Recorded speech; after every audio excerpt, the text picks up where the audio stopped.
రాష్ట్రంలో రహదారుల నిర్మాణంలో మరింత వేగం పెరగనుంది.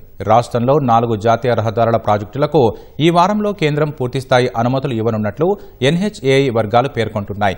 రాష్ట్రానికి చెందిన ప్రాజెక్టు ఆమోదం తెలిపే కీలక కేంద్ర కేబినెట్ ఆర్థిక వ్యవహారాల కమిటీ ఈ ప్రాజెక్టులపై కీలక నిర్ణయం తీసుకోనున్నట్లు తెలిసింది. రాష్ట్రంలోని మహబూబ్ నగర్, గూడెబల్లూర్, జగిత్యాల, మంచిర్యాల, ఆర్మూర్, జగిత్యాల, కరీంనగర్ జాతీయ రహదారులకు ఇప్పటికే NHAI టెండర్లను ఆహ్వానించింది.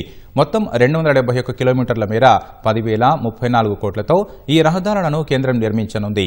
ఇప్పటికే NHAI అధికారులు ఆ దిశగా చర్యలు చేపడుతున్నారు. ఈ 4 ప్రాజెక్టులకు NHAI project appraisal and technical scrutiny committees, public private partnership appraisal committee ఆమోదం తెలిపింది. అయితే కేంద్ర కేబినెట్ ఆర్థిక వ్యవహారాల కమిటీ నుంచి ఇంకా ఆమోదం రాలేదు. ఈ కమిటీ ఆమోదం ఉంటేనే టెండర్ల ప్రక్రియ పూర్తయి పనులు ప్రారంభించే అవకాశాలున్నాయి. కేంద్రం నుంచి అనుమతులు రాగానే రహదారుల నిర్మాణ పనుల్లో వేగం పెరగనుంది.